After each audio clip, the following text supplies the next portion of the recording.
English translation, 248th, contact. Thursday, 3rd February, 1994, 17:04 hours. So today I come at a somewhat unusual time. That already answers some questions for me that I wanted to give you in relation to this. I will settle the matter immediately.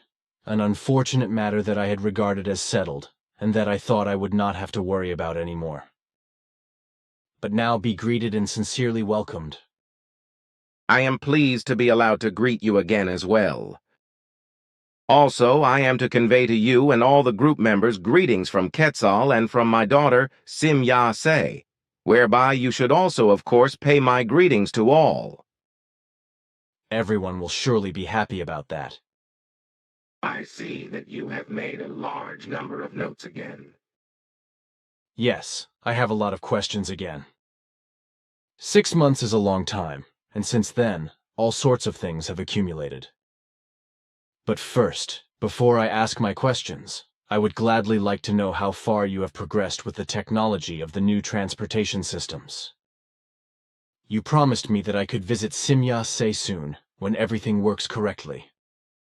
Everything has not yet advanced so far that our transportation systems would be useful for life forms, and thus for humans. Errors still appear that demand from us that we still perform tests with some materials that still frequently get lost during transport. They probably leave from the output location, respectively from the sending location, but they do not arrive at the destination. Then they get lost somewhere in the dematerialized energetic state between the place of departure and the destination. They get lost, so to speak, between dimensions or in foreign dimensions, right? That is right. Why then do you not ask Asket's friendly folks for assistance, the ones who invented these transportation systems? Their scientists are not more advanced in these respects and do not possess any higher cognition about it than that of our own scientists. The systems have become a collaborative work, so all scientists of both peoples work together. Oh, I see. I always thought that Asket's friendly folks would already have the perfect transportation system technology. This is unfortunately not the case. Then I just need to have a little more patience with the trip to Sim-Ya-Se. May I now ask my questions? Certainly. Good, thanks. At the beginning of our contacts, Sim-Ya-Se gave me a variety of data relating to Venus and the Destroyer, as well as to various events on Earth and so on. Unfortunately, these data do not always coincide with reality, which is why Quetzal gave me the data again in a corrected form at a later time. Ugh. That is known to me. At that time, my daughter only spent a short amount of time on the addressed events and incidents and was not sure of the data yet. From this, it arose that she did not yet know dates and events exactly, and she confused them with one another or otherwise made faulty statements, which Quetzal then corrected, however. We also will not be immune to mistakes for a very long time. Compare 150th contact report. Saturday, 10th October, 1981. 0315. HRs. Pleiadian. Pleiaran. Contact reports. Volume 4. Page 286. I demand no apology, my friend, for I never regard you as flawless superhumans. I only mentioned this because I wanted to know what reasons I should give to curious people who have corresponding questions, if I am asked about it, as this was even the case. Although I did not know that at that time, Sim-Ya-Se only dealt with these things for a very short time, so I just said that she had probably somewhat mixed up the data and the facts, etc. by accident. One was then also content with this explanation. But now, to another question. During the 150th contact report, dated Saturday, the 10th of October, 1981, 03, 15 Hz, Quetzal spoke of the fact that a small moon, about 4 kilometers in diameter, was torn away from Jupiter by the Destroyer in the year 13,384 BC, and was sent on a journey, with which several smaller asteroids followed along. It was then said that this small moon would one day return to its place of origin, even to Jupiter, in order then to crash down on it. In addition, now the following. Earthly scientists have made the discovery that at present, a small planetoid, about 4 kilometers in diameter, is approaching Jupiter on a collision course, accompanied by several asteroids following it.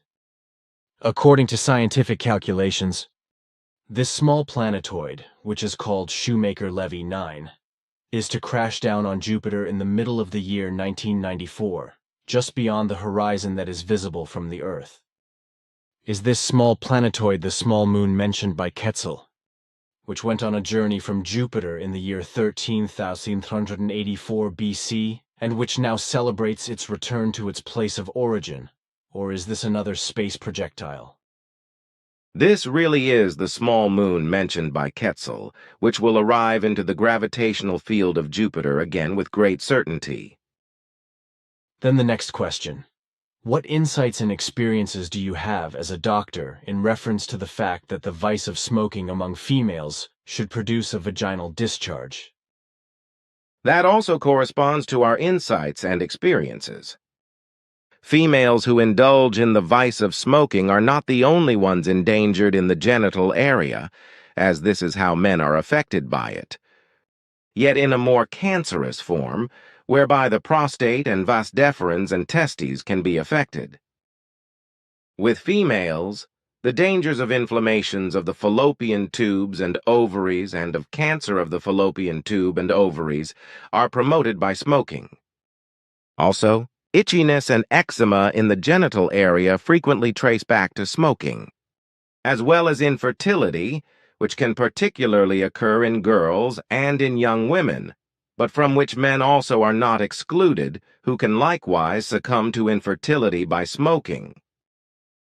When I observe the humans and hear the music that they listen to, I constantly determine that the humans so much resemble the music that they take in. This has been a well-known fact to us for tens of thousands of years. People always arrange music according to their evolutionary insight and cognition, as well as according to the corresponding feelings and thoughts, ethics and consciousness, and thus according to the imprint of the personality. In addition, it is to be frighteningly noted with the human beings of the earth that they make so-called music that truly has nothing at all to do with music, and that influences the psyche and the consciousness so destructively that the worst disharmony arises. But this so-called music is the reflected likeness of those who produce or listen to it, whose psyche is agitated and destroyed, and whose evolution is frighteningly stagnated, in that these people are hostile to life and incapable of sustaining their own lives, and they stroll along the path of massive destruction. This music, which is nothing more than a screaming disharmony, emits the worst destruction, contempt for humankind, contempt for the creation, the will for destruction, and the disregard for human rights and the rights of life. This, in contrast to truly harmonious music, which develops the psyche and evolution, which is affirmed in a life of respect for human beings and respect for other life forms, in compliance with the life-promoting laws and recommendations. Thanks. Well said. Genesis, page 184, 3 verses 11, 15, and Om, page 69 verses 138 and 139, as well as Talmud Emmanuel, page 49, chapter 12 verses 6 and 8. Talk about the criminality, etc. of homosexuality, but only referring to such a type of degeneracy with respect to a gene manipulation. About this, I have written the following as spiritual teaching explanation. Homosexuality and what causes it. Homosexuality and natural perversity. Homosexuality is a sexual variation that is naturally against nature. Naturally against nature means that it manifests itself through a natural process but cannot serve the law of natural reproduction. It is therefore against nature, or rather, a naturally occurring sexual variation that is against nature. Homosexuality is a variation rooted in genetics, and for this reason it is considered natural. But due to the inability to reproduce, it is categorized as being against nature. Hence, homosexuality is called a naturally occurring sexual variation that is against nature. Homosexuality as a naturally occurring sexual variation that is against nature could never be classified as unlawful on account of any of the natural creational laws and recommendations. It is therefore considered naturally normal, although against nature, precisely because of the impossibility for procreation to occur. Certain genes and their characteristics determine the type of sexual variation, including homosexuality. But genes and their characteristics, in turn, are tiny particles of nature and are thus subject to nature's laws and recommendations. This then implies that nothing can be abnormal in the sense of its naturalness. If nature permits, indeed creates it, whereby, furthermore, it follows that homosexuality is a natural manifestation whose anti-naturalness is simply based on its lack of any possibility for procreation. Furthermore, as homosexuality is a natural manifestation, hence, nature-given, it cannot and must not be considered, judged or condemned as degenerate and unnatural, and similarly not as reprehensible, as loathsome, and neither as violating natural or human law. What is termed unnatural and a transgression against nature, however, is homosexuality and bisexuality of a sodomitic, degenerate nature, the sexual gratification with and on animals of any kind. This form of sexual variation namely develops exclusively from human thinking processes and fantasies through which a person is even able to influence genes and their characteristics. By doing so, an individual can generate a particular corresponding predisposition. This predisposition then amounts to an aberration, an anti-naturalness, and a transgression against the laws of nature as described in the following verses on homosexuality in Genesis, page 184, 3. Designated as homosexuality is the physical joining of two beings of the same species and gender, also called male and male or female and female. Among all male life forms, it is an aberration against nature. Among all female life forms, it is a natural arrangement. Therefore, the sexual joining between two males is an aberration against nature, because insemination and insemination come together in a wrong act of procreation. This is a form of aberration generated by male life forms with degenerate sensory perceptions and self-generated, unnatural, perverse forms of desire.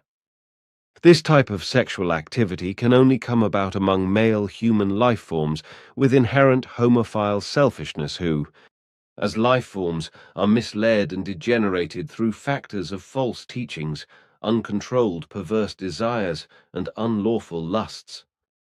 Degenerate sensory perceptions and self-created, anti-natural desires in perverse form, as well as inherent homophile selfishness, are interpreted as engendering a pseudo-homosexuality that is generated by one's own thoughts and fantasies, and which transgresses against the natural creational laws and recommendations, and consequently constitutes an aberration. This form of homosexuality shows no relation whatsoever to the naturally occurring homosexuality that is against nature, but genetically predetermined by nature. As a rule, the degenerate homosexuality, hence the pseudo-homosexuality that is self-created through thoughts and fantasies, is paired with other self-generated sexual abnormalities and transgressions against the laws of nature, such as sodomy, masochism, sadism, and so forth. Homosexual men, by definition, cannot perform sexually procreative acts with one another. They can merely gratify themselves sexually, as is explained in the OM, page 69, verse 138. For as a man cannot bear a child, so a procreative, sexual contact cannot exist from one man to another or between one man and another. Otherwise, it would be a transgression against the direction of creation, against creation's laws and recommendations, and against the sevenfold order. Homosexual men, therefore, cannot perform sex acts with one another, but rather solely sexual gratification. The basis for this definition is that men are unable to procreate with and amongst one another. Thus, a genuine sex act can only occur when the opportunity for procreation exists, as is the case with two human beings of different genders, man and woman. All other sexual activities, where reproductive opportunities are not provided, as with acts between two men, are simply called sexual gratification. Of course, the sexual activities between two partners of different genders who are both or individually infertile are also considered sex acts. Of importance here is only that the two are of different gender. This is how the facts are explained in the spiritual teaching. When the OM on page 69, verse 139, states that the homosexual joining of two men is punishable, it means that homosexual men are guilty then.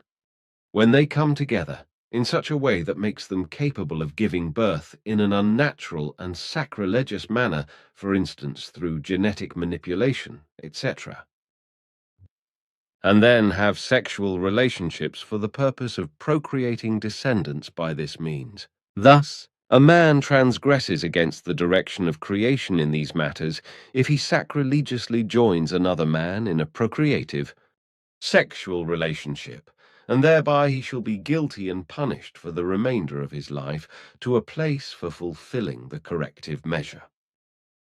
And a similar measure shall also apply when a man or a woman joins with life forms of a different kind that are called animals. Verses 6 and 8, chapter 12 of the Talmud Emmanuel, refer to the same situation as the one mentioned in the above-quoted verse 139 of the OM. And if two men bed down with each other, then they shall be punished, for those fallible are undignified of life and its laws, and behave heretically. Thus they shall be emasculated, expelled, and banished from the people. When inseminator and inseminator join together, life is desecrated and destroyed. AIDS origin and guilt of the unnatural.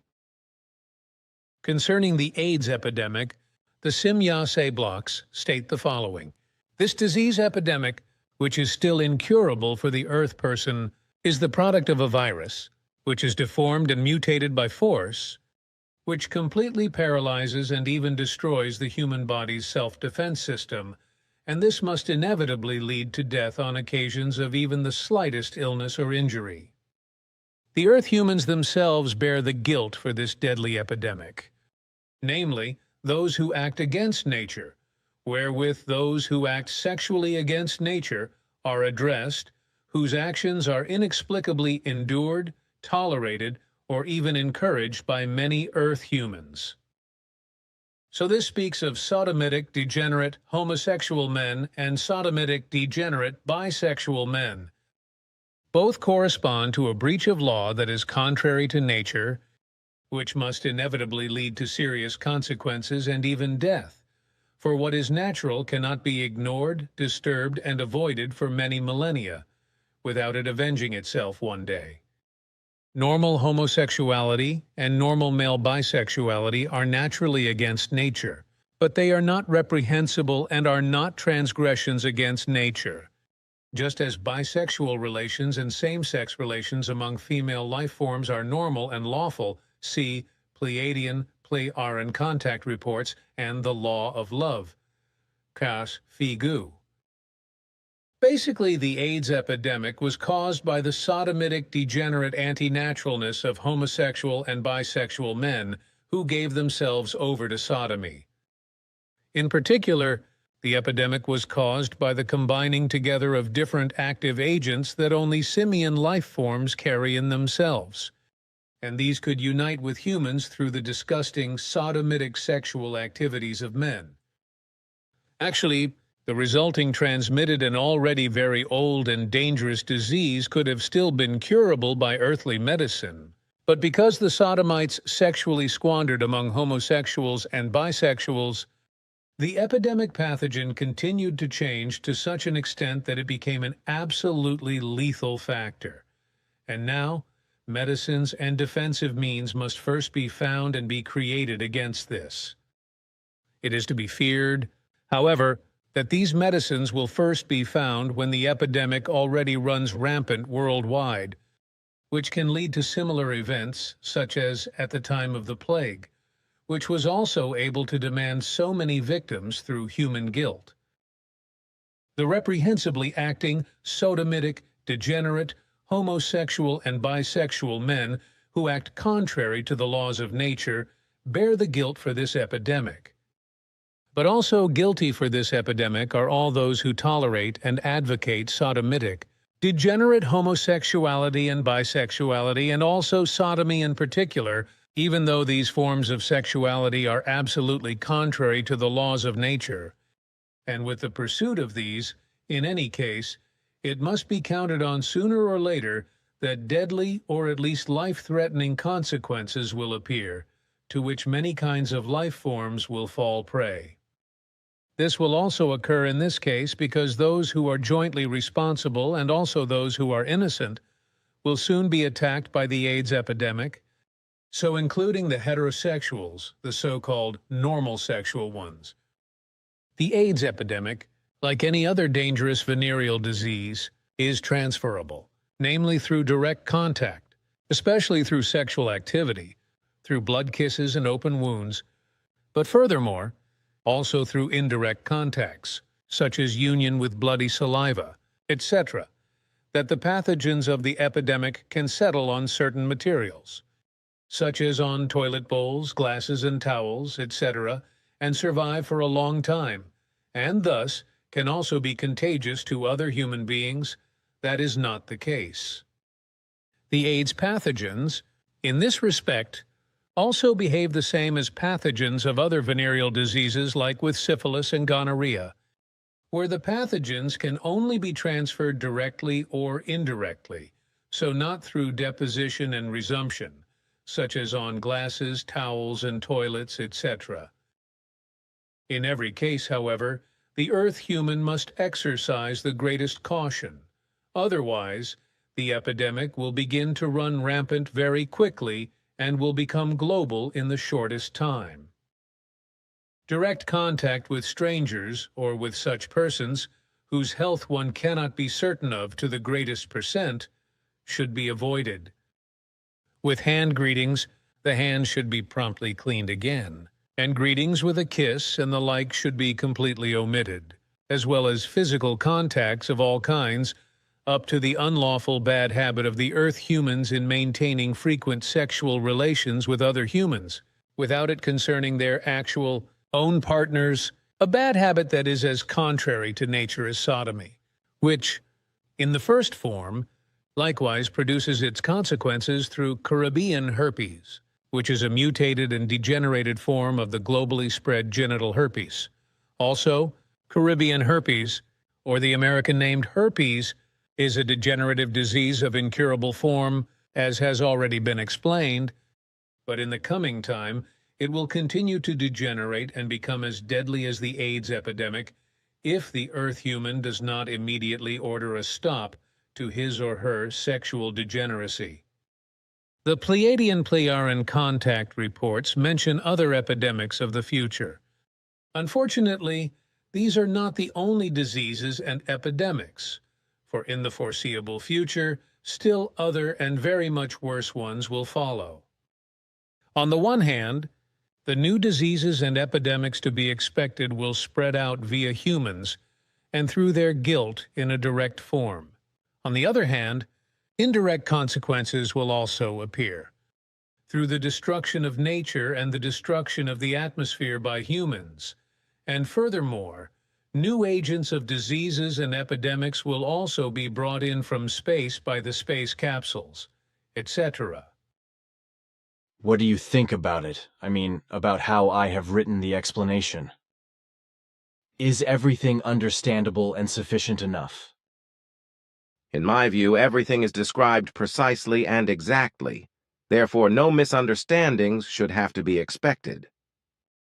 You should also publish the same explanation in your quarterly report. In order to counteract misunderstandings that can arise during simple readings of the Genesis, Psalm, and Talmud verses, and that will probably also arise with those readers to whom the subject matter of the language of the spiritual teaching is foreign. Unfortunately, such misunderstandings have actually occurred previously. But in the next Aquarian Age issue, my essay is already published as an article, in a somewhat modified form. That corresponds to a necessity. Then to the next concern.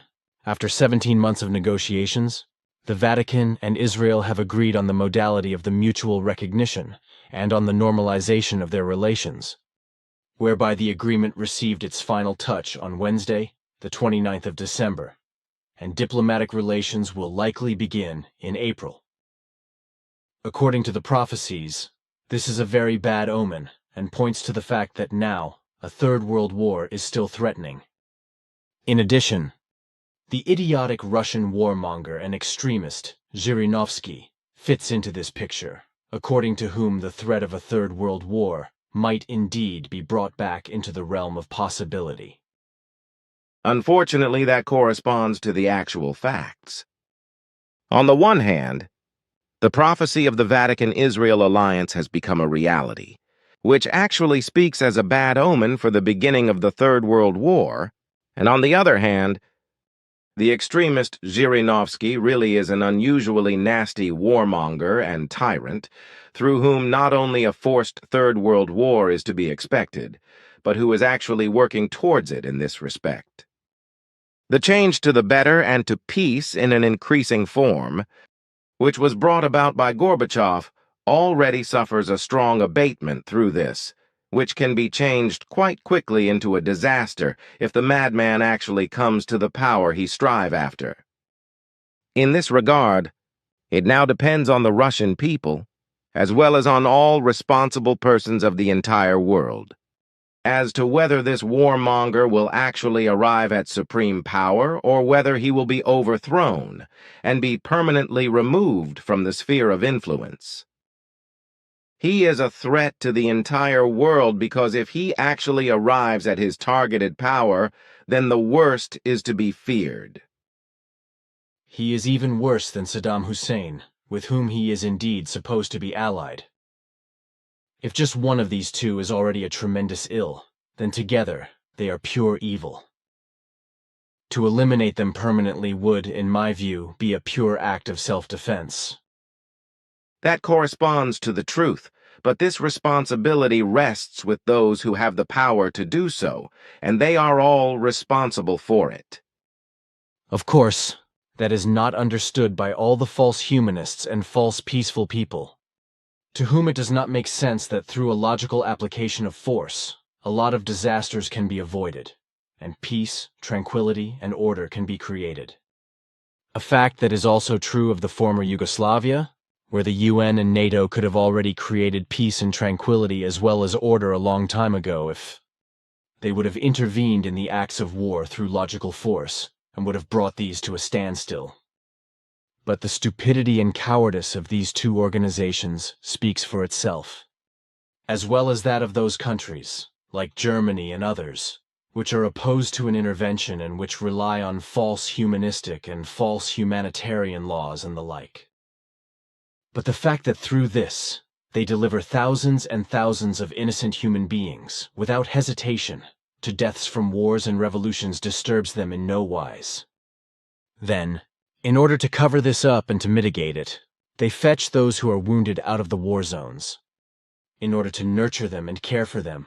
But with this, nothing is intended other than to exercise a false humane alibi, with which they try to justify themselves to the whole world. You are right, of course.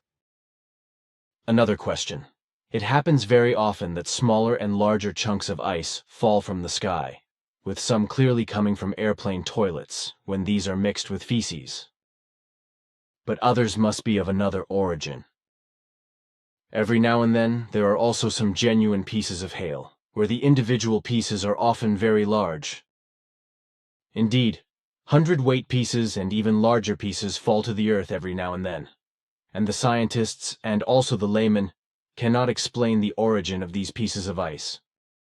We already talked about this in 1975, when you explained to me on the Great Journey that these are ice meteors that penetrate individually, or as entire swarms into the earthly atmosphere and fall to the ground, without them dissolving, respectively melting, during the downfall.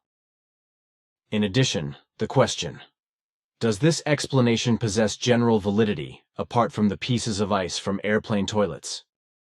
Apart from the pieces of ice, whose origin is to be found in aircraft, all other pieces of ice are those that drift through free space and arrive into the gravitational field of the Earth, where they then crash down upon the planet. That they have esoteric factors and must be regarded as such falling pieces of ice, and perhaps as even coming from another dimension and falling down upon the Earth, as esoteric people and other believers in ghosts maintain. This has no veracity, right? Certainly not, for these assertions are esoteric fairy tales. Thanks. Then I'm already at the next question. For several hundreds of years, powerful explosions in the sky have been repeatedly registered throughout the whole world. This happens over desert areas, as well as very often over lakes and seas, and even ordinary landscapes are not excluded from this. The year 1908, for example, is one of those years because huge explosions took place over Lake Constance, which found entrance into history as sea bellows, etc.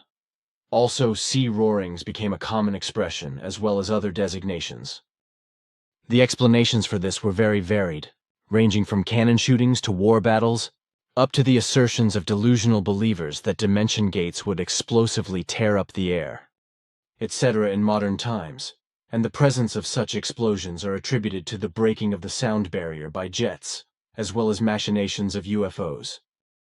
In the past decade, such incidents have often occurred in Europe, as well as from the 1st to the 10th of November, 1977 in northern Germany, as well as in southern Lower Saxony and North Hesse, whereby from a lack of understanding of the things, it became seriously maintained that enemy aircraft had carried out tests on breaking the sound barrier.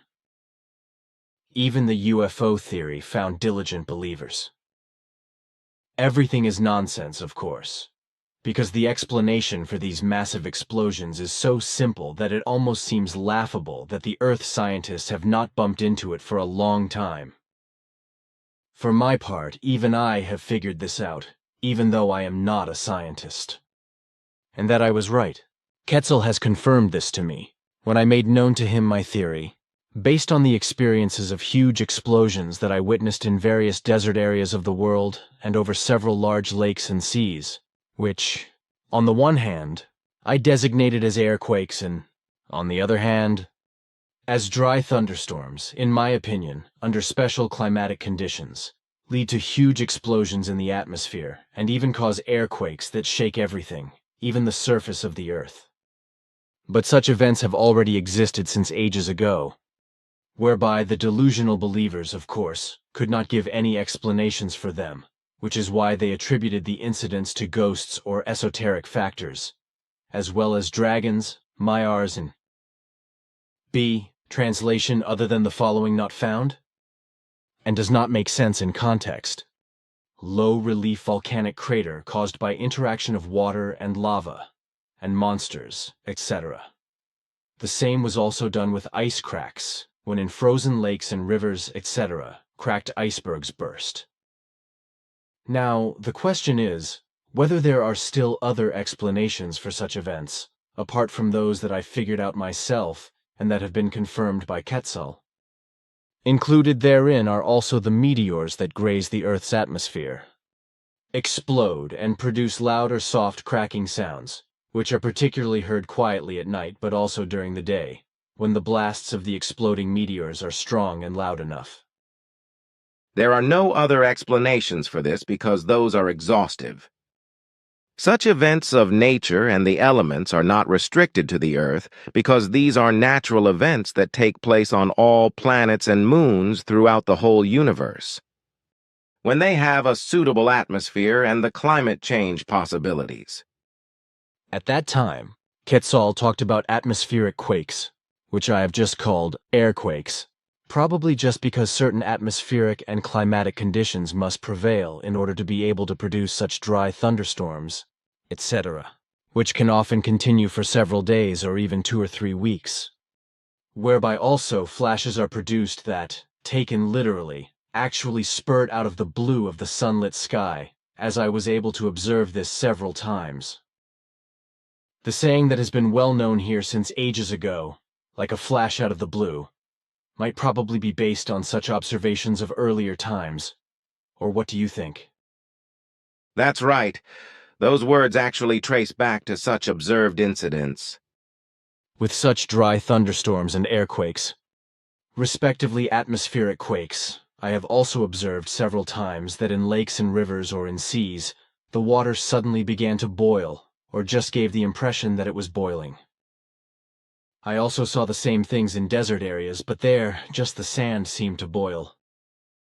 Anyhow, the sand, respectively the water, spurted up high like a column, which gave the impression of boiling. In my view, this phenomenon could have appeared in each case by the fact that pressure waves from above, from the dry thunderstorm, respectively from the droves of quakes, whipped up the sand as well as the water, by what means fountains emerged, which gave the impression of boiling. So I see it. With that, you have also recognized the facts correctly, at least by and large, because the important physical things that lead to the appearance explained by you are somewhat more complicated. But basically, you are right with your simple description. Nice, at least something. Thanks. But since we are already dealing with thunderstorms, etc., then still another related question. Is it true that the thunderstorms and tempests, etc., constantly become more powerful the more that the Earth's atmosphere heats up? There is indeed a direct correlation between the heating up of the Earth's atmosphere and severe weather. The more the heat rises, the more elementary the thunderstorms, snowstorms, and severe weather, etc. become. Also, the electrical discharges in the atmosphere rise to higher levels, so to 1 degree of more heat, through which the lightning activity is raised by 10 kilovolts. Through the increase of heat, which is produced by environmental pollution and leads to the greenhouse effect, the severe weather and elementary catastrophes increase. About this, California can presently sing a song, as well as various other American states. The heating up of the climate alters the whole world and causes catastrophes everywhere. An inevitable consequence of the Earth human's unreasonableness. The Earth human himself or herself is responsible for what happens in relation to this and with the planet. The Earth human is megalomaniacal and does not listen to your warnings. Basically, the origin of all the evil lies in the overpopulation, but hardly anyone wants to acknowledge this. There are still too many crazy, unreasonable, and irrational ones in the world, who only think of themselves and have their own best interests in mind. Unfortunately, we have had to see this over and over again in our campaign against overpopulation. Interestingly enough, it is especially the Austrians who react extremely negatively in the matter of overpopulation, and even with death threats against us, of course, in a cowardly and anonymous manner, even from official places, as we got to know. Out of the whole world at this moment, it is actually only the Austrians who react in this negative manner. Federal agencies and private individuals of other countries, by contrast, are grateful for our efforts. And since our action in the fight against overpopulation, this problem has very often been spoken of around the world, on the radio and on television, as well as in magazines and newspapers, etc. The fact that in this respect, It is not exactly fair that we of the Figu are ignored as the actual triggers of this sudden and global interest, as originators of the whole thing. Does not actually disturb us greatly, for it is only important that the fight against overpopulation finally reaches the public, in the form of the distribution of the necessary information to the people. However, the troublemakers and authoritarians of all countries will still concern themselves against the necessary measures for the containment of overpopulation and will exhibit similar reactions as the Austrians, and apparently, all of these must be especially stubborn, foolish, and irresponsible in this respect. But of course, this only refers to those who struggle in this manner against all reason and even threaten you. Of course, because one cannot throw all Austrians into the same pot, because like everywhere else, there are also good, responsible, and decent, as well as far-thinking humans in Austria. But let us leave this subject, and let us go to the next question, which relates to where the original Lyrans actually came from and when they settled in the areas of Lyra and Vega. The time of their first emigration dates back to 110 million years ago, and their place of origin was a planet named Kados in a distant galaxy, known as the Nagarin Galaxy, at an average distance from the SOL system of 6.3 billion 6,300,000 light-years. And can one see this galaxy from the Earth using appropriate instruments? That is not possible because between their former location and ours is a dark cloud, located at a distance of 5.2 billion 5,200,000 light-years away, which shields and absorbs the light of the galaxy. And why did the original Lyrans leave their home world at that time?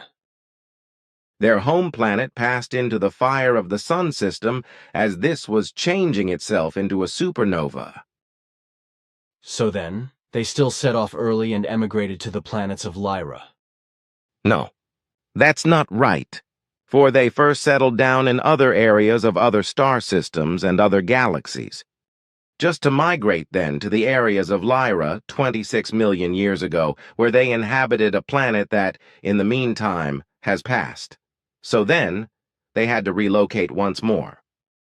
But these facts should not be so important for the Earth humans that we would still have to talk about them in more detail or subsequently, especially since it concerns those planets of Lyra that are beyond this space-time plane. As you wish, then in the future, I will let such questions be. But otherwise, can you tell me when, approximately, the first flowers bloomed on Earth? I do not know that exactly, but it should have been about 450 million years ago. Can one perhaps still find any fossils of these? The oldest fossils of flowers discovered by us on the Earth are 308 million years old. Do you also have knowledge about when the first diseases appeared on the Earth that affected humans or pre-humans? I can give very precise information about that because, according to our research, there were health illnesses and diseases on Earth approximately 4.5 million years ago. There were already Earth-created humans? There were only early forms of humans, upright walking, hominid tree dwellers, and ground inhabitants. But still, clearly human life forms?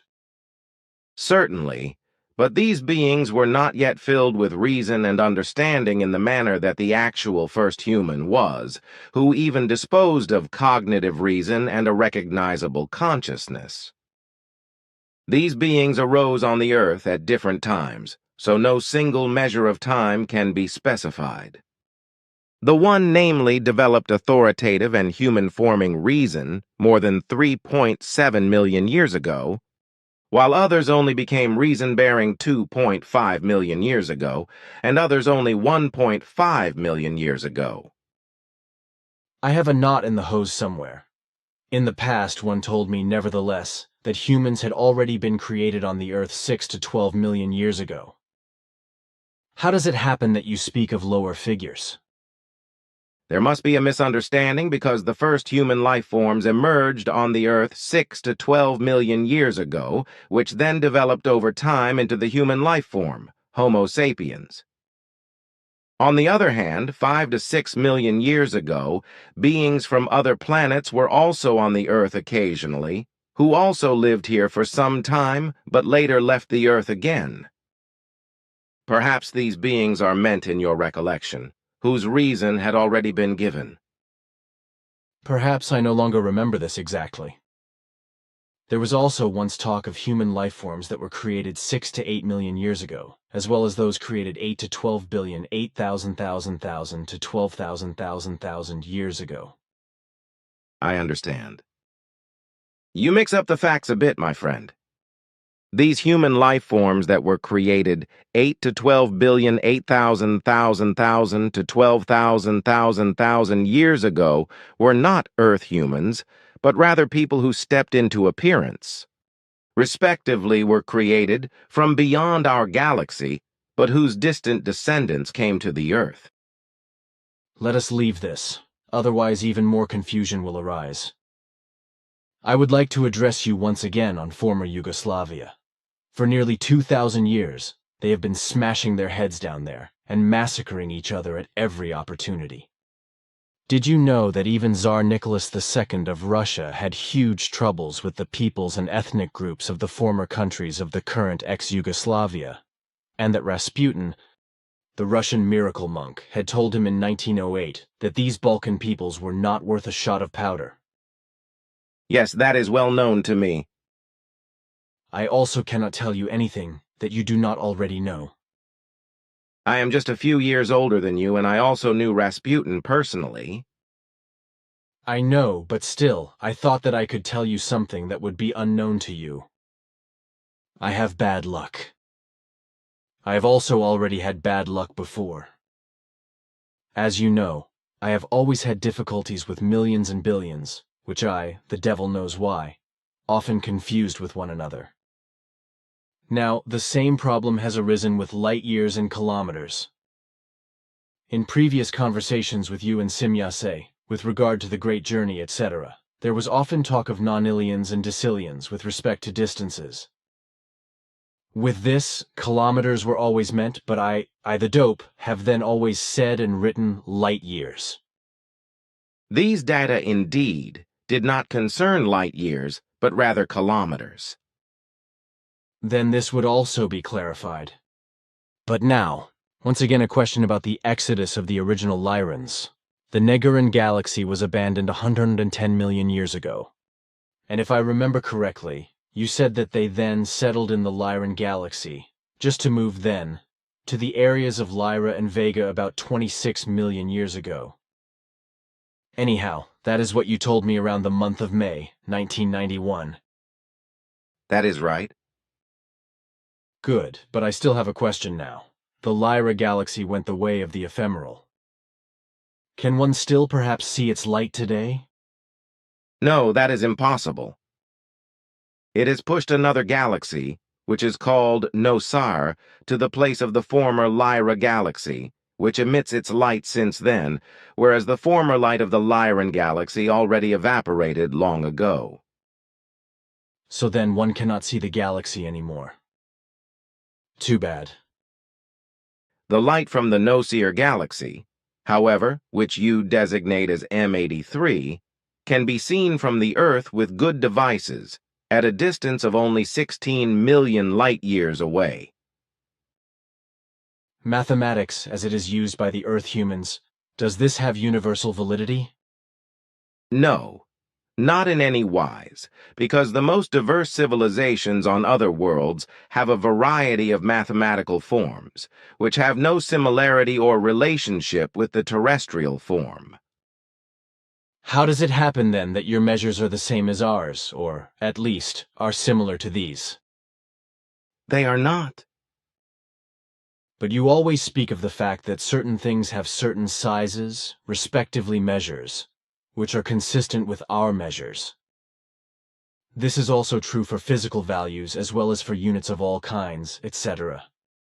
When we gave you data on masses, weights, units, and values, or mathematical forms, etc., these were, of course, always converted by us into terrestrial mathematical terms, as well as into corresponding terrestrial masses, values, and etc. But 7 meters are still 7 meters, when I speak, for example, of your ships, and 3 times 3 is always 9. Certainly, but that is calculated and represented according to terrestrial mathematics. With us, there is. For example, no measure that represents a meter, respectively 100 centimeters, but only one that measures roughly a meter, so namely 88.6 centimeters, according to the terrestrial term of measure. Our aircraft, which you have cited as an example, are 8 times this measure, so a diameter of 708.8 centimeters arises, in accordance with the terrestrial term of measure. This is about 7 meters, which is why we also speak of this measure. With regard to mathematics, that 3 times 3 is 9, it is to be said, of course, that the result is right and is also consistent with our mathematics, but the form of our mathematics is fundamentally different to the terrestrial one. To explain this would probably be somewhat complicated, right? A detailed explanation would take too long.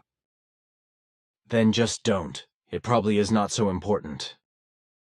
In terms of physics, however, it must be supposed that your formulas also correspond to ours. Like with the mathematical formulas, the physics formulas also differ. But once they are converted, they yield the same values because universally, the mathematical and physical laws, etc., are uniform in their basic value and final value, and, therefore, are one and the same, just with the difference that the various races, civilizations, and humanities of the various worlds throughout the vastness of the universe call other forms of mathematics and other terms, etc., their own. Consequently, they also have other methods of calculation than what are common among the Earth humans. Nevertheless, in mathematics, the basic value and final value yield the same results. So if the different forms are put together and brought to a common denominator, in the kind and wise that they represent standard terms of values, for example, then mathematics is uniform throughout the whole universe? That is right, because the overall universal laws and regularities, etc., are uniform. A difference only arises in the various forms of terms of the individual values, as a result of the comprehension and judgment of the various human life forms of the various worlds. All is clear, thanks. So the conclusion is that although mathematics does have a uniform universal validity and forms a fixed unit with the same terms of values, the human-made forms of mathematics are still fundamentally different from one another throughout the whole universe. Right. At earlier times, I often spoke with Simyase about the Earth humans and about humans of foreign worlds. Simyase also used certain terms for the humans of the Earth and for those of extraterrestrial origin, like also you and Quetzal and all others of your Federation. Thus, there was always talk of humanoids and of extra-humanoids, non-humanoids and inhumanoids, etc. In this respect, unfortunately, there are always misunderstandings, which should one day be removed from the world. Let me, therefore, explain these things in the manner I have understood them. Correct me, please, if I make a mistake. Humanoids are Earth humans. Only, these are so called because they are just Earth-born, respectively Earth-created, in accordance with the Latin word humanus, which means something like terrestrial. The Latin term was already used by the ancient Lyrans, and to be sure, in the same way as on the Earth since time immemorial.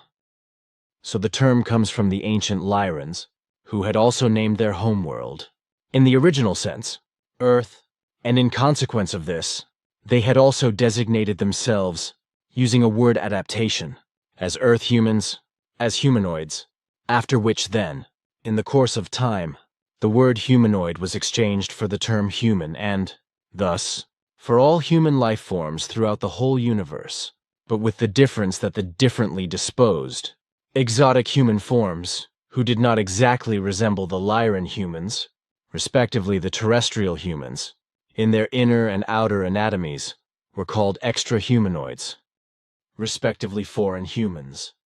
Consequently, the term humanoid was only used for the kinds of humans of a more terrestrial, respectively Lyran, nature.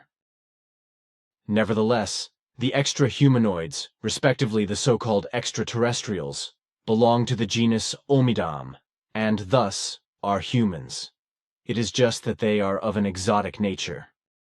Both terms, humanoid and extra-humanoid, trace back to the value of Omidam, which means something like first human, or just simply human. So humanoids are, always and in each case, humans, no matter what exotic appearance and what anatomy they have, and no matter whether they are designated in other forms than as extra-humanoids.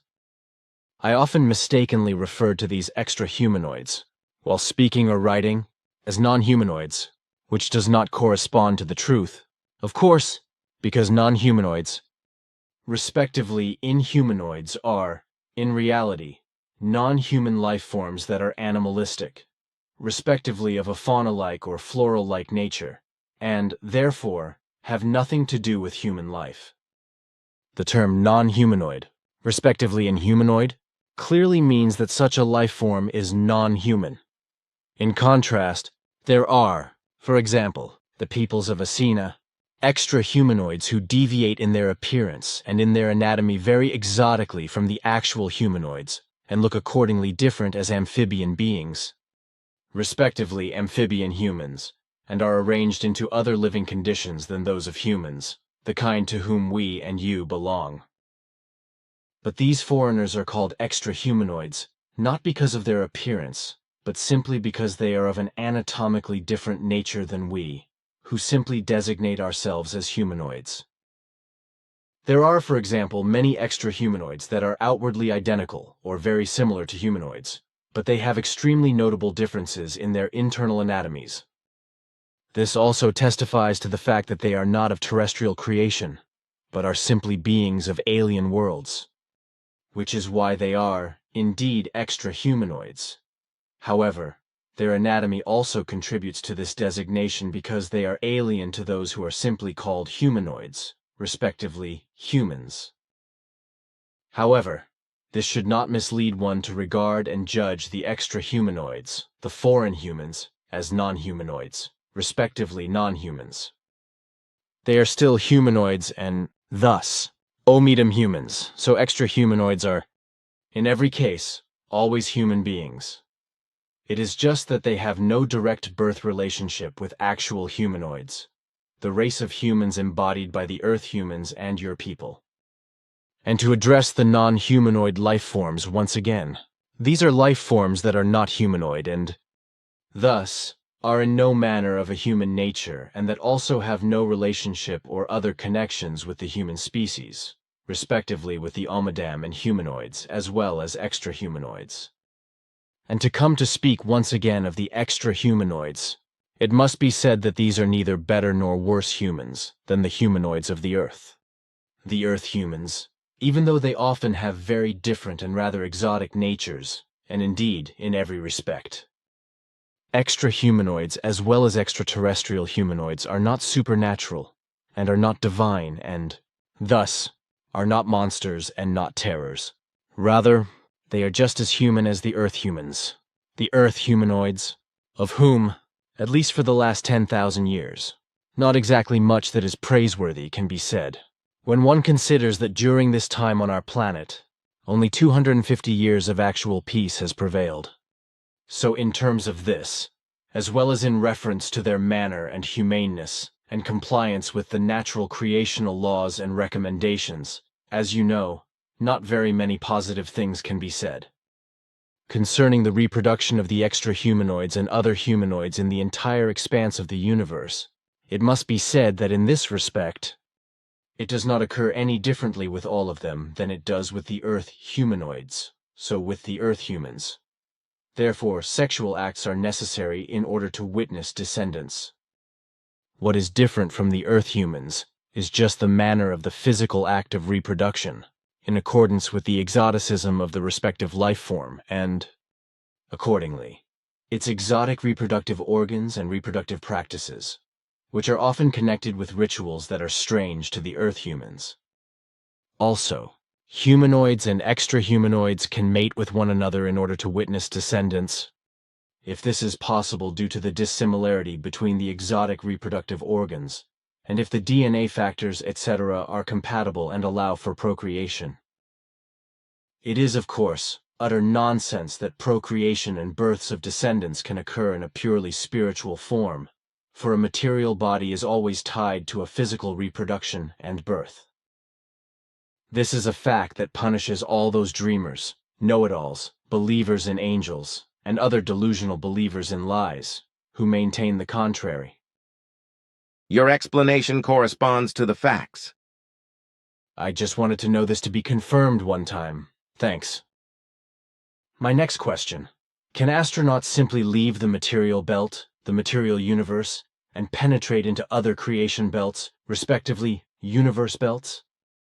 The universe is, indeed, composed of 7 different belts, but out of these, we can only see from the Earth just a small part of the material belt and can explore a bit, while the vast expanses of the inner and outer belts cannot be seen and cannot be investigated. Even the best astronomical scientists, astrophysicists, etc., are not capable of reaching beyond the material belt with their best research equipment and apparatuses. So far, they are not even able to penetrate just the material belt, the visible universe. No, it is not so simple to master, to leave the material universe, the material belt. Very great physical skills and experiences, as well as quite special technologies, are required for this, which are still completely unknown even to many advanced humanities, respectively civilizations of many space-knowledgeable peoples of many worlds, as this is also the case with regard to a change of dimensions, as well as regarding time traveling. A question regarding terrestrial astrology. As Quetzal once told me, terrestrial astrology can only be extremely flawed, namely because the signs of the zodiac are constantly shifting as a result of the pole oscillation and rotation, whatever this may be called. That is not an area of my interest, so I cannot give any information about that.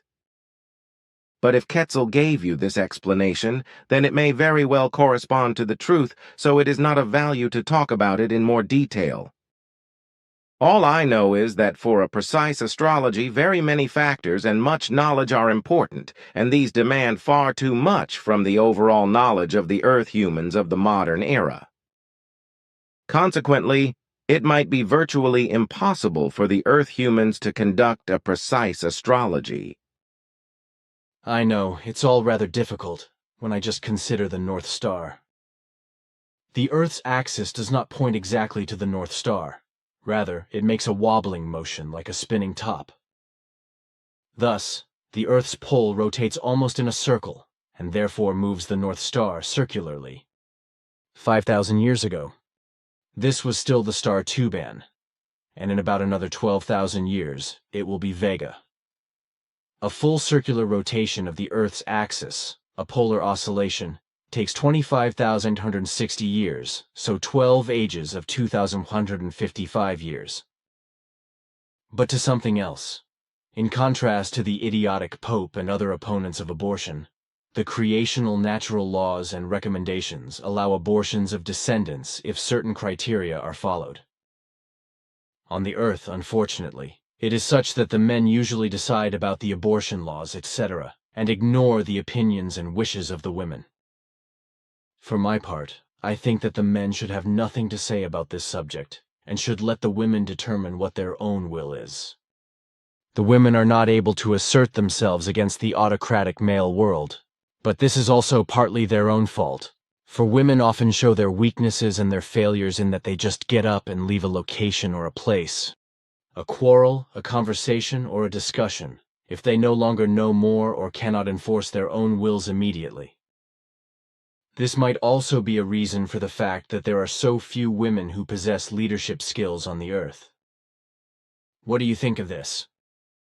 On Earth, the humans, women and men, are not yet so far advanced in their development that they would be able to display real leadership skills, which is proven in all of the earthly politics. During the last 10,000 years, there have only been very few exceptions to this, but at the present time, almost no real and responsible leadership can be found. The Earth humans simply will not grow up, so an enormous number of them remain as virtually inexperienced children throughout their short lifespans, who stagnate at the adolescent age, even if they die at the age of 70, 80, or 100 years. About that, it can hardly be argued. Over and over again, one approaches me with questions about the Bible, respectively its contents. One such question, for example, concerns what it was all about, that the prophet Elijah slaughtered 450 prophets of the idol Baal on Mount Carmel through a judgment of God. As in 1 Kings chapter 18 verse 40 of the Bible, it is described with the words, "But Elijah said to them, Seize the prophets of Baal, that none of them escape. And they seized them. And Elijah led them down to the brook Kishon and slaughtered them there." My explanation of this is usually disputed, namely that the Bible lies and twists the facts that happened at that time. As I know the facts, all of the prophetic books and other contents of the Bible were falsified beyond recognition, whereby the prophets themselves as well as their deeds and their activities were represented completely incorrectly, which gave the impression, which has remained preserved in Christianity up to the present day, that these prophets would have killed and murdered, but this corresponds to no iota of truth. Also, Elijah never slaughtered the 450 prophets of Baal. Rather, this massacre was carried out by fanatical Jewish priests and their followers, like also the slaughter of another 400 prophets of Asherah, but no word of their murder is to be found in the Bible. Out of the total 850 slaughtered priests, who were actually priests and not prophets of their cults, only 450 priests of Baal are mentioned in the Bible. That is right, because the additional 400 who were murdered are concealed, as the truth was also twisted in the sense of who the actual murderers of the priests were. This distortion, however, was devised with full calculation and was held in writing, in order to prove the power of God, as well as the divine calling of the prophet Elijah, who was regarded through his works as one of their people and faith. But in fact, he was only one of their people, but not of their faith. But this was never understood by the Jewish people. Elijah brought the true teaching of the creation and its laws and recommendations, but this was thoroughly misunderstood by the Jewish people as a whole, as happened with all the other prophets and their teachings, right up to the prophet Emmanuel, who was then exploited as the Son of God by Christianity, which arose from false teachings and misunderstandings. But these facts and circumstances are much more familiar to you than me, my friend, so I do not understand why you ask me about that. The point is simply that I wanted to have your confirmation of my explanations, because one simply disputed these several times. Then I would like to explain that your explanation is absolutely correct and contains no errors, though you know about that better than I do. Thanks, that suffices. Then another question. Do you know something about amalgam? Certainly. It is a mercury filling which finds use in the terrestrial dental technology as a dental filling. By the way, this is a very dangerous product that should not be used in this way because it may cause severe injury to health, such as blurred vision, headaches, memory impairment, hearing impairment, cancer, instability of the psyche, from which also severe mood swings arise, and so on. Just the vapors arising during the introduction of the filling are dangerous, as well as the subsequent discharge of mercury from the fillings. Especially vulnerable are pregnant women, who receive amalgam treatment during their pregnancy, because the mercury and its vapors, etc., are transferred to the fruit of the womb and burden this, whereby various diseases as well as injury to the body, the organs, or the consciousness can also appear. The effects of the mercury discharges in the human organism and body can vary according to the constitution of the person, both in the strength of the effect as well as in the time of the initial appearance of the effects, which often only become noticeable in a malignant form when the person grows older, without a doctor then being able to fathom the origin of the suffering.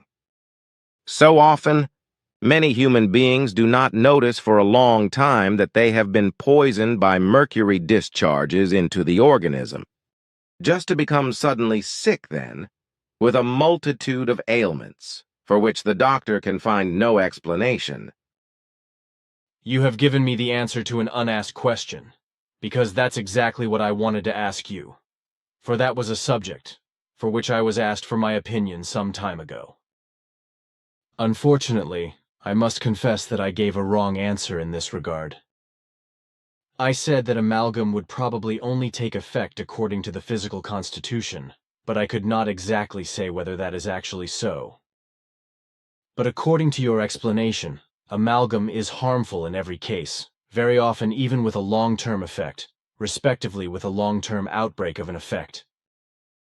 That is right. Thanks for your instruction. You can indeed correct the mistake. Of course, I will also do that. Now, I once again have something concerning the Bible and specifically with regard to the so-called Noah's Ark, which was actually built at one time, however, at a completely different time than what is claimed in the Bible. The biblical flood did not happen at the time claimed by the Bible, but in the year 4613 BC and was brought about by the destroyer. Quetzal made the following statement: 4613 BC, destroyer falls into the Earth's orbit, which disturbs the Earth in its rotation and in its revolution around the Sun, triggering immense earthquakes, volcanic eruptions, and elementary storms, and from the whole event, the biblical flood arises. The rotation of the Earth is changed, and a polar shift takes place. The biblical flood, therefore, conforms with reality, even though it has been placed in another time by chroniclers, as this also applies to the fabrication and the events surrounding Noah's Ark. This was actually built around 400 years earlier, and hence around 100,000 years ago, calculated back from today. Is that true? That is right, but from what source does your knowledge stem? From Quetzal, of course. At one time, I was together with him on Mount Ararat in eastern Turkey, respectively on the Russian-Turkish-Iranian border, and indeed, because I was interested in the history of the Ark. There he explained to me these very things. The Ark landed around 100,000 years ago, and not on the peak of the 5,165-meter-high Ararat, but around 30 kilometers away, and not at the height of a summit. The size of the Ark also corresponds to the one given in the Bible. With this, the many animals and only a few human beings had really survived an earlier flood that, like the biblical flood, was brought about by a pole shift. Shows. That is not correct, for it was a colossal tidal wave that was caused by a large comet that nearly collided with the Earth and caused enormous catastrophes, including the gigantic tidal wave through which the Ark was lifted high onto Mount Ararat. Pardon me, then I probably mixed up the two events. That must be so. Thanks for your correction. Now, Noah did not live at the time of the events with the Ark, and neither did his family. Nevertheless, the event happened amazingly close to what the Bible reports. It's just that the builder was a man named Noah, man of peace, and he maintained contact with an extraterrestrial named Zebulon, he who brings the hosts of the universe, who explained the approaching danger of the comet to him and advised him to build the Ark, which he then did in collaboration with his family, and hence survived the immense flood, along with his family and with many domestic and land animals.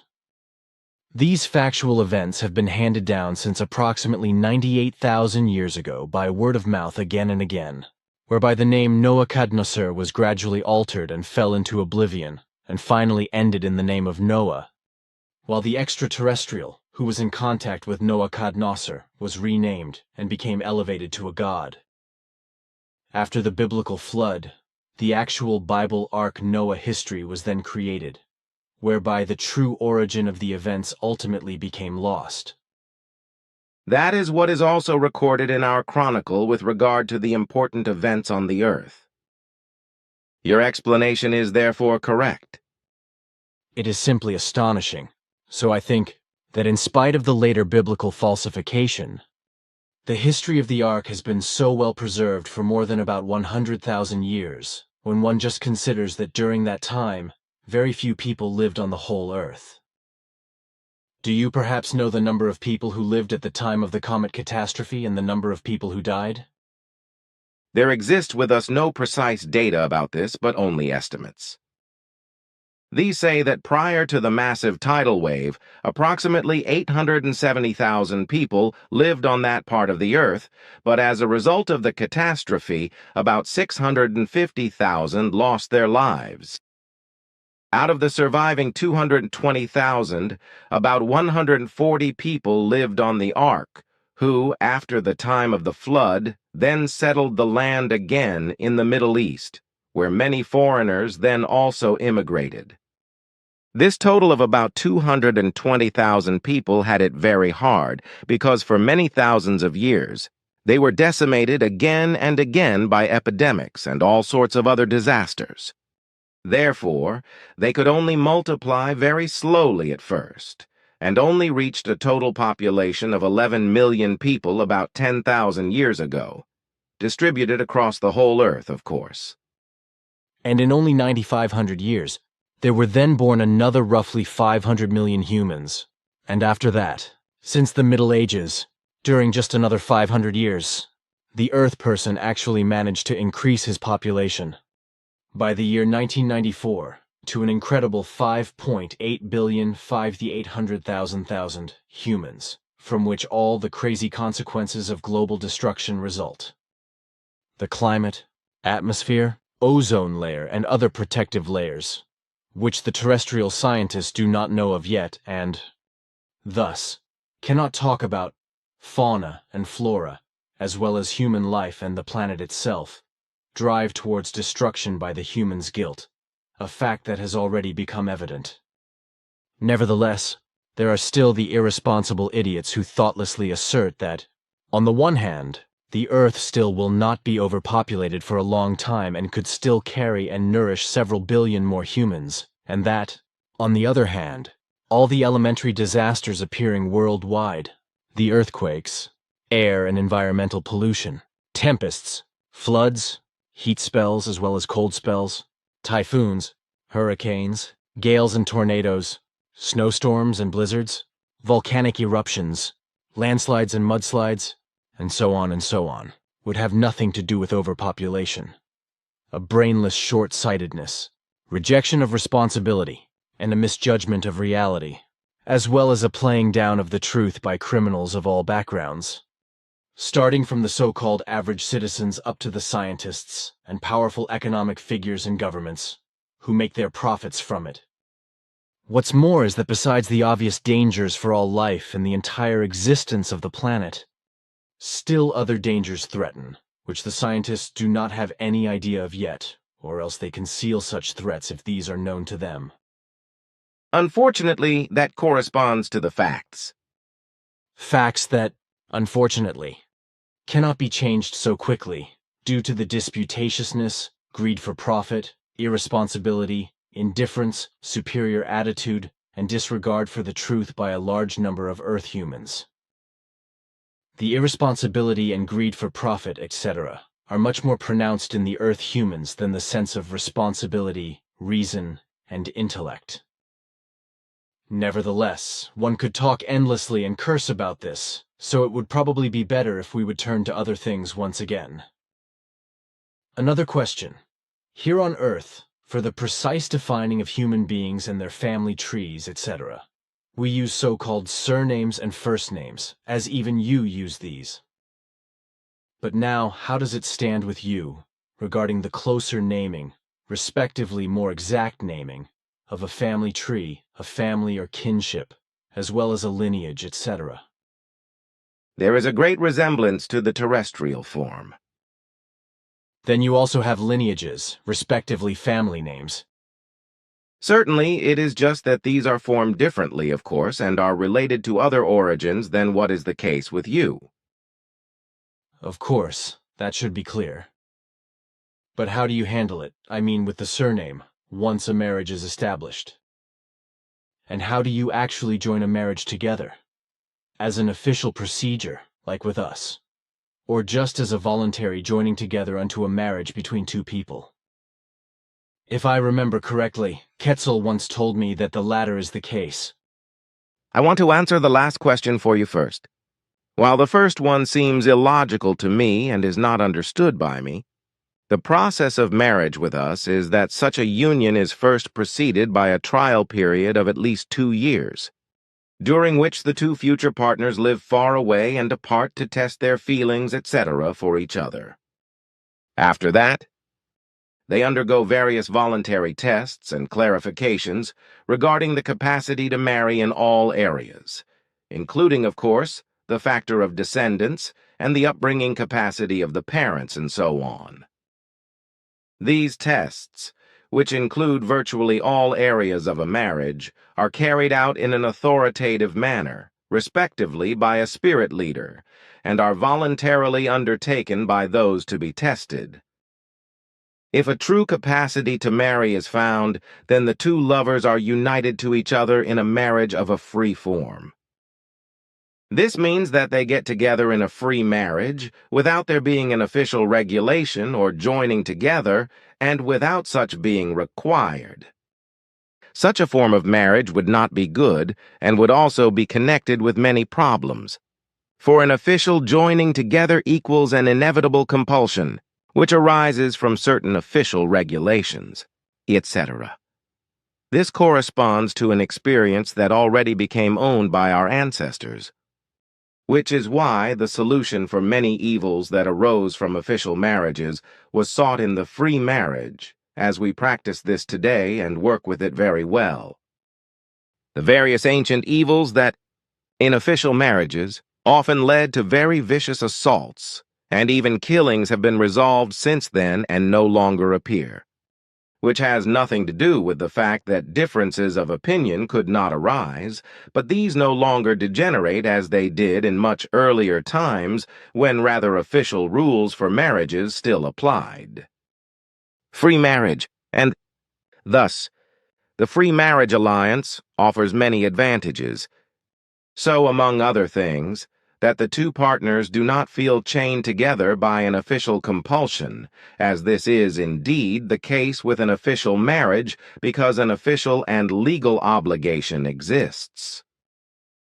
Through this, the spouses do not feel free, as this is actually not the case with a free marriage.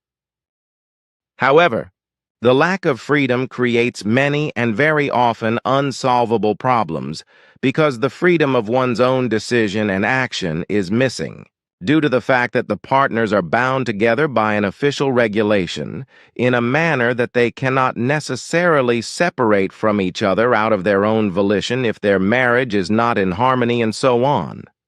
Rather, this is only possible through the compliance with official regulations and a corresponding action. In a free marriage, the partners do their own free will together, according to their very own decision to decide independently on anything and everything in their marriage in an absolutely free form. This also ensures that the feeling of togetherness is extremely strong, as well as the sense of responsibility toward all aspects of the marriage bond and toward the partner. This should actually suffice as an explanation. To be more detailed probably is not necessary. However, the question remains open. What happens then if the wise ones, etc., find that a marriage between two partners is not advisable? The giving of advice, for those whom the tests concern in the end, is carried out jointly with the test participants, who adapt themselves into the given advice with a counselor before marriage and separate themselves in order to continue to stand together in a simple, platonic friendship with each other. And there are no problems with that? Among the early days of the introduction of the system of free marriage, that was the case, but for more than 28,000 years, nothing like that has become known. Great. This system would also be advantageous for the Earthlings, even if there would first be an enormous ruckus. When I consider the authorities, religions, and those who are emancipated, these would cause a lot of disaster. But also others would rise up in arms, just those who do not think things through and who simply walk hand in hand in the old rut and with old ideas. Also with regard to polygamy, which is also anchored in your marriage system, that a man even has several wives. This encounters immense opposition on Earth, especially with the women, who in this respect, Billy, are not very far thinking or are trapped in their false religious policies and false ethics and live moralistically incorrectly, or who are simply unknowing and also wrongly taught, forms that can also arise with men, of course, and which actually do this. But now, you have not answered my first question yet, since you did not understand it. I asked about family names, respectively surnames.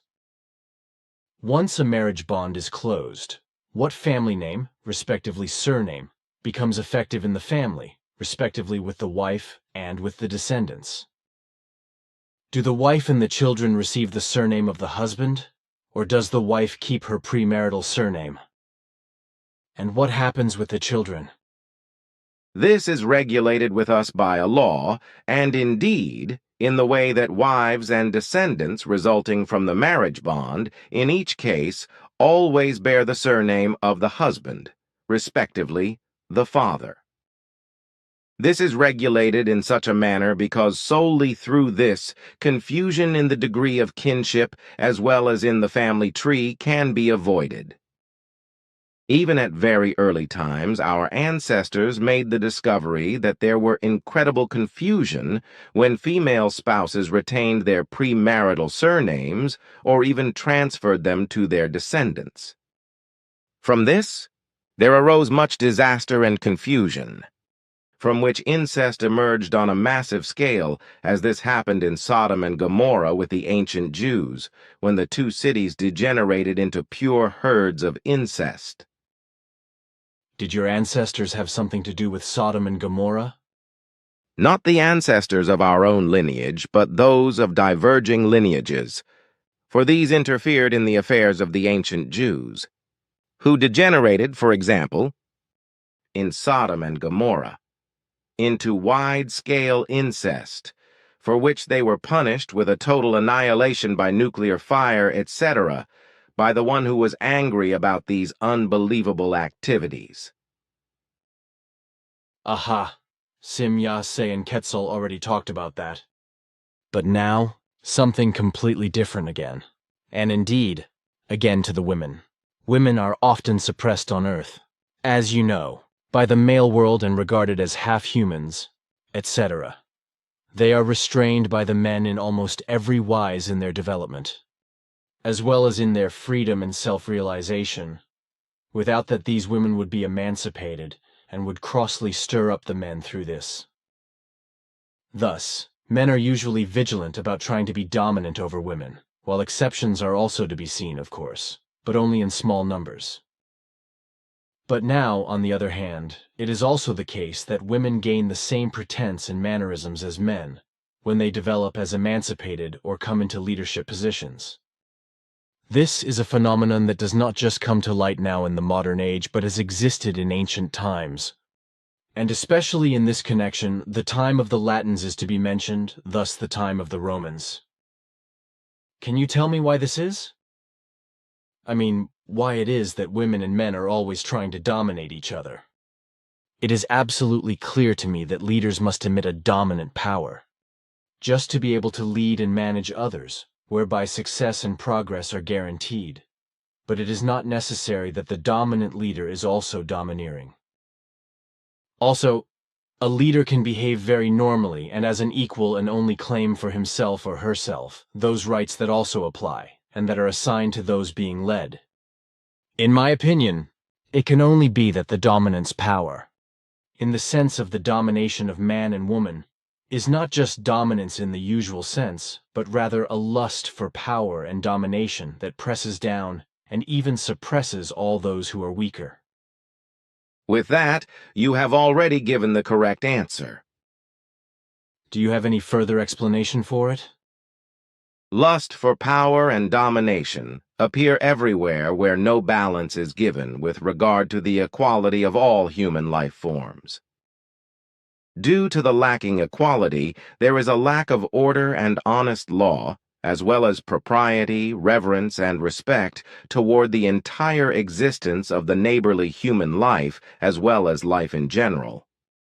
These deficiencies in humans, who have a lack of feeling of equality and sense of equality, and who have a tendentious dominance power, lead to arrogance, lust for power, and domination, and often to megalomania and despotism, etc. However, if an expression of equality and equal valuation is given for all humans and other life forms in a dominance-gifted person, then he or she positions themselves in the value of humanity in solidarity with all other human beings.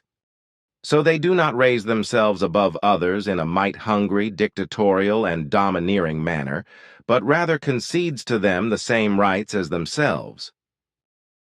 These facts also arise between husband and wife, whom you have primarily addressed with your question. Also, money and other material wealth of all types lead to the same phenomenon of the lust for power, tyranny and dictatorship, as well as despotism.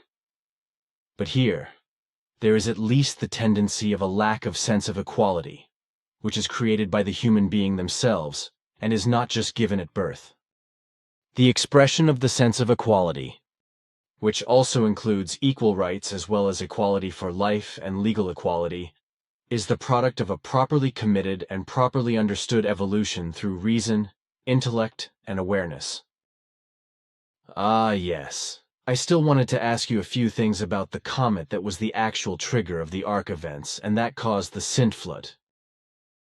The term Sinnflut, German Sintflut, also falls within range of my question because, as a rule, what is meant by this is not understood by the Earth humans.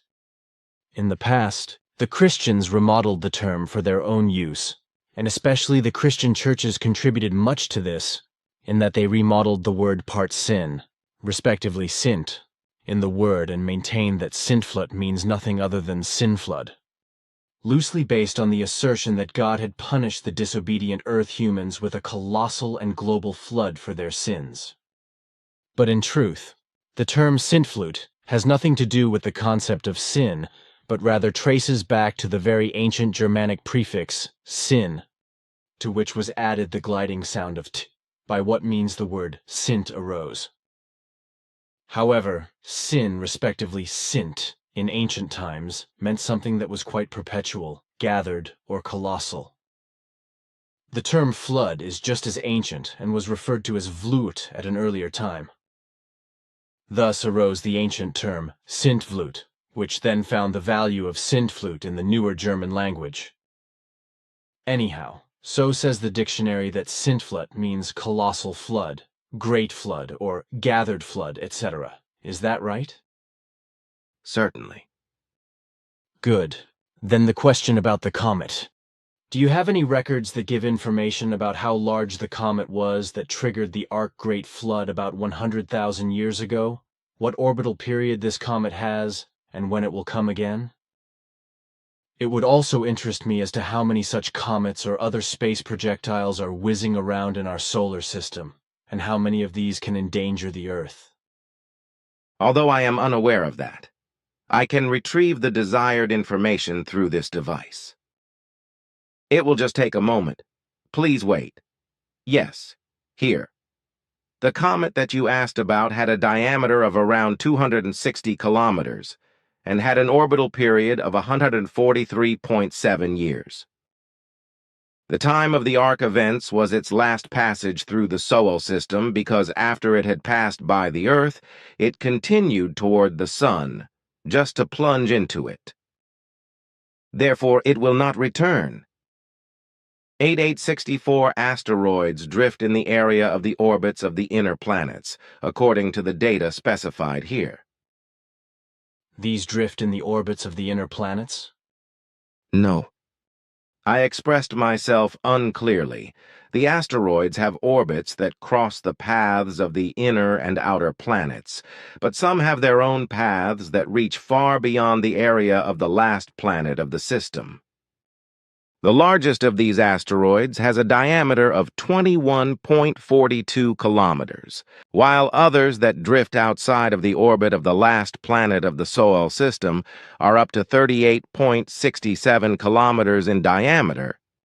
But these have no risk or only little risk for the inner solar system because they only drift into the outer or inner planets' orbital areas as a result of certain circumstances of cosmic impacts.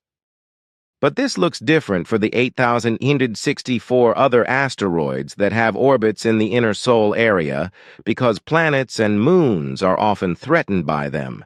So even also the Earth. And indeed, in the form that collisions can occur that are capable of causing tremendous catastrophes, whereby even very large parts of the life forms on Earth could be destroyed if it would be hit by a large asteroid. And the possibility that such an event will arrive is actually given, even though is not part of an everyday occurrence. Such has already happened several times, whereby great catastrophes rolled over the Earth, which also happened several times during the last 12,000 years. These space projectiles, or space bombs as I call them, what materials do they consist of? This differs. Some consist of rock, others consist of iron or copper, while others consist of other metals or ice. Also, many of these can be found that are a mixture of rock, metal, and ice. And in the extreme Sol area that is beyond the orbit of the last planet, how many projectiles whiz around there, which you also know of? As I can see from my device here, only an estimated number is available, which is given at about 240,240,000,000. But this number is an estimate, which includes even the countless smallest pieces. The larger and largest objects are indicated with a number of 71.6 million. A respectable amount. Now, I would like to focus again on something that we already talked about once before. One of your main directives determines that you may never interfere in the spiritual development, respectively consciousness-related development, and thus also not in the cultural development of any human race, people, or humanity of any world, if these are not already capable of the right astronautics. But what happens then, if you are asked for an intervention? Even then, the same principle applies. With that, I understand it in the case of when the persons concerned do not yet dispose of authoritative spaceflight technology. That is not entirely true because the directive addressed by you does not just apply when there is a lack of spaceflight technology, but also when cultural developments are still at levels that are in great need of development. Included in this is also the necessary knowledge about the actual existence of human life throughout the universe. Also ingrained in the same directive is that we may not interfere in cultural scuffles if the cultural development is not highly developed enough and is not in accordance with the standards, as these are prescribed in our guidelines. When or where, then, are you entitled to interfere? Only where the demands of our directive are met with respect to spaceflight-related and cultural development and when there are no scuffles of any kind. Ah, I think I understand. Where the demands of your directive are fulfilled with respect to spaceflight technology as well as cultural development, you may provide or offer assistance upon request. In this case, you may answer cries for help, under the condition that you must not interfere in the existing cultural state and not in their development. With the fact that you may not interfere in scuffles, it is stipulated that you may not intervene in any wars or revolutions, and also not in any political or cultural confusion or maladministration, etc., or provide assistance. Is this right as such? You always know how to explain the facts by which you are honored. This actually applies in such a manner, except in special emergencies that arise here and there. Your daughter, Simyase, already continually threw flowers at me, my friend. But if I understand your words correctly, then you may also interfere with cosmic catastrophes, etc., not in the affairs of any humanities and planets? That is right. There are, however, exceptions, as I said. To what extent? When it concerns assistance that is provided to peoples, races, and civilizations, as well as to planets that are directly connected to the alliance of our Federation. There, it would once again interest me as to how far this Federation actually extends, because you have told me several times that you have investigated some very far-away enterprises. It would also be interesting to know whether other civilizations have the same laws and rights as those of the Pleiaren. The duties, laws, and rights are uniform throughout the entire Federation. This is one of the basic prerequisites to join our Federation. The Federation is very broad and extends to a distance of 6.2,6,200,000 light-years, where in connection with our Federation, another member Federation exists according to our model. In between the two Federations, which have a sphere of influence of many millions of light-years, there are isolated systems that also belong to our Federations. You have never told me anything about that. A conversation also never arose in this direction. You have now asked about it for the first time. You still have not fully answered my question regarding whether... I understand, of course. My answer only referred to our Federations. Indeed, there are still other civilizations that have the same or similar directives as we have. But there are also many that know no inhibitions in this respect, but rather interfere without hesitation in other cultures and wage wars, etc. In relation to this, there are quite ruthless space-traveling peoples.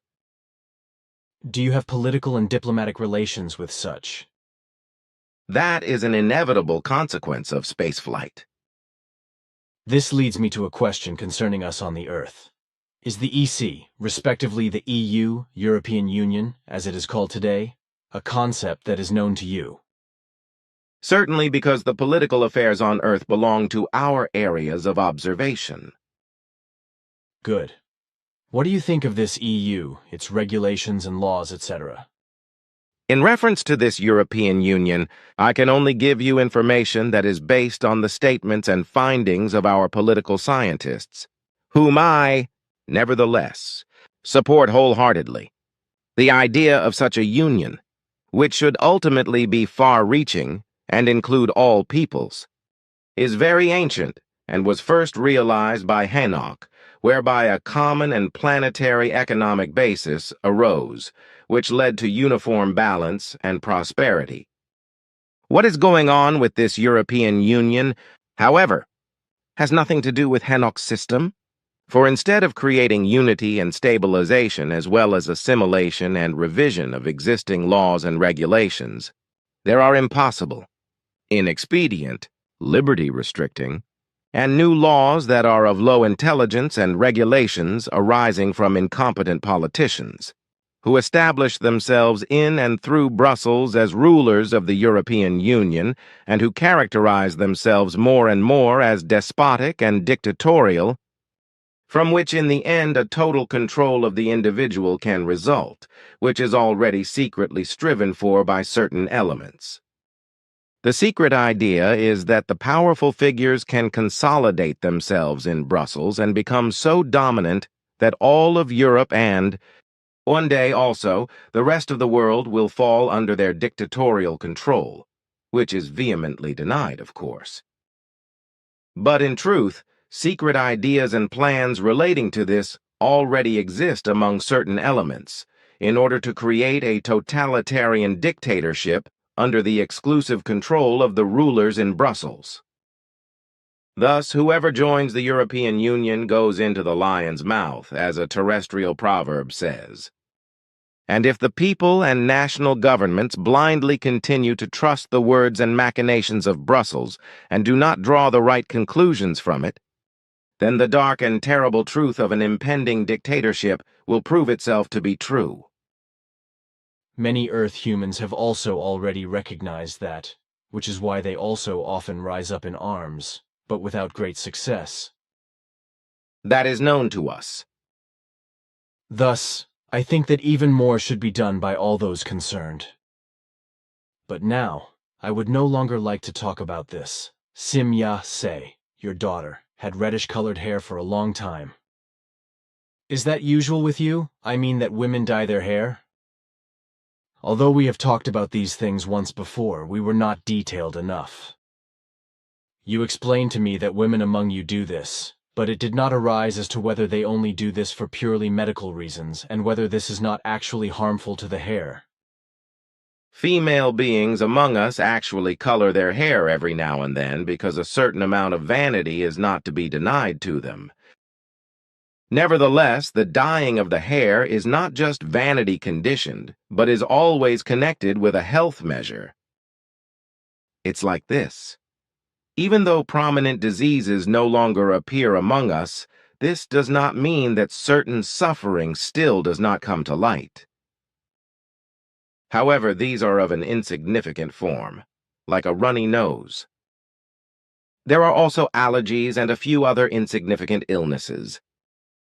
All these illnesses are often lengthy and require prolonged treatment, like also headaches, for example. But this does not mean now that many medicines would be necessary for their treatment. Per symptom, only one active agent is necessary against it, which is delivered with a long-term effect. These active agents are not ingested, injected, or administered through special requirements for deposit. Rather, they are introduced in healthy, absolutely harmless carrier substances that are mixed with equally neutral and non-health hazardous coloring means with which the hair is then dyed. So then, you do know illnesses. These are not actual illnesses according to your sense, but rather trifles that occur in the course of life due to some circumstances that the persons concerned are exposed to, like when they come in contact with some things on strange new worlds that then cause the suffering. But such sufferings are, in fact, always only trifles, which also no longer appear on our world, and thus do not matter anymore. Then your world is, so to speak, sterile? No, the humans are immune to all diseases that once existed on our planet. They are also largely immune to diseases of other worlds. But various insignificant sufferings as well as accidents with insignificant consequences cannot be avoided every now and then when these have their origin on planets that are foreign to Era. Then only those people who also visit foreign worlds become sick with the insignificant sufferings? That is right. That is also the reason why we exercise great caution with respect to health. Now I understand somewhat better. But how, for example, can one of you suddenly suffer from a headache, which seems like a migraine? That can happen through the inhaling of an atmosphere that is very well breathable for us, but which contains weak components of toxic gas that attack certain parts of our nervous systems, as this was the case with my daughter, Sim-Ya-Se, for example. But still, you do have your devices and apparatuses that indicate to you such toxic gases, etc. Accordingly, you can then wear protective suits. Certainly that is right, but on the one hand, our measuring instruments can only detect and indicate those materials that are known to us, in order then to analyze them. However, other substances that are unknown to us cannot be analyzed immediately if we must first explore their composition. Moreover, it can happen that certain gases, etc., only arise here and there or in a locality, and indeed in such a quick form that a countermeasure is hardly possible anymore. So it may just happen that every now and then such substances are inhaled, which can then produce lasting consequences, which we then just treat in the explained manner. We could also carry out such a manner of treatment on Earth. Great medical knowledge is also necessary because hair represents an extremely sensitive factor of energy exchange and health. On Earth, the usual means of hair dyeing are extremely health hazardous, and they even destroy the hair in the course of time. All terrestrial means of hair dyeing, on the one hand, tend to produce different types of cancer, with lymphoma being the principal form, and on the other hand, they destroy the receptiveness and conductivity for the cosmic electromagnetic energies. Can one understand this as a percentage? Certainly, we have precise knowledge about that. Terrestrial means of hair dyeing reduce the flow of cosmic electromagnetic energies by 8.32%, when natural means of coloring are used. With chemical means of coloring, the flow of the cosmic electromagnetic energies is reduced by as much as 9.67% and often even to zero. Uh-huh. In foreign worlds, these surely are not just gases that give you a hard time health-wise, right? Of course not, because dust particles, pollen, viruses, bacilli, bacteria, plant juices, and various other things can infect us with diseases if we are not immune to these. Aha. So yes, then you are not just susceptible to trifles. As a rule, it only concerns trifles, which are then treated in the form that I explained. And when, apart from the rule, a worse illness makes its appearance, That would be a great exception.